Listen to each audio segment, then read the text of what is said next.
Israel पर Hamas के हमले के बाद दोनों तरफ स्थिति काफी बदल गई है। हमास के कब्जे वाले गाजा पट्टी में इजराइल जवाबी कार्रवाई में लगातार बम बरसा रहा है।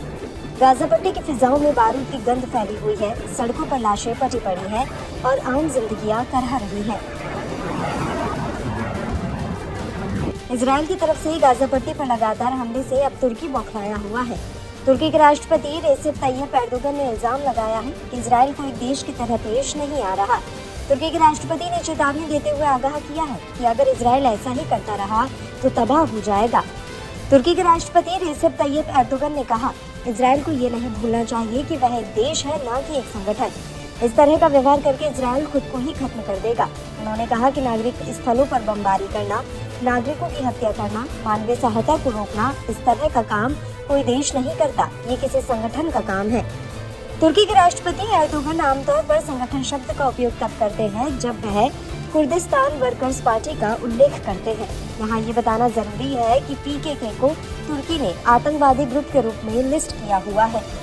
एर्दोगन ने इजरायली क्षेत्र पर नागरिकों की हत्याओं और नरसंहार की निंदा की। उन्होंने कहा कि गाजा में निर्दोष लोगों पर लगातार बमबारी की। उन्होंने कहा, हमारा मानना है कि युद्ध में एक नैतिकता होनी चाहिए और दोनों पक्षों को इसका सम्मान करना चाहिए।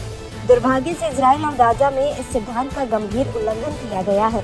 इजराइल गाजा पट्टी में लगातार हवाई हमले कर रहा है, जिससे एक के बाद एक कई इलाके मलबे में तब्दील हो रहे हैं और लोग सुरक्षित स्थानों की तलाश में भटक रहे हैं, जबकि अस्पतालों में जरूरी दवाएं खत्म हो रही हैं।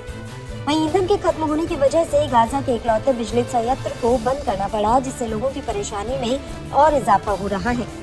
उधर गाजा पट्टी में शासन करने वाले हमास के हमलों की प्रतिक्रिया में हवाई हमलों की वजह से छोटे से तटीय परिक्षेत्र में मलबे का ढेर लग गया है और मलबे के नीचे कई लोगों के दबे होने की आशंका है।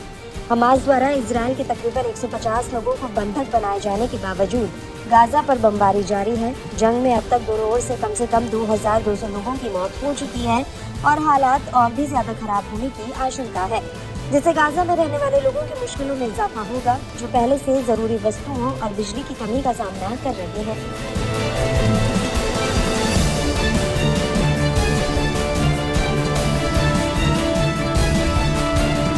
हमसे जुड़े रहने के लिए हमारे YouTube चैनल को सब्सक्राइब करें और नई वीडियो की नोटिफिकेशन के लिए बेल आइकॉन को दबाएं। अगर आप ये वीडियो Facebook पर देख रहे हैं तो लाइक जरूर करें और ज्यादा से ज्यादा शेयर करें। धन्यवाद।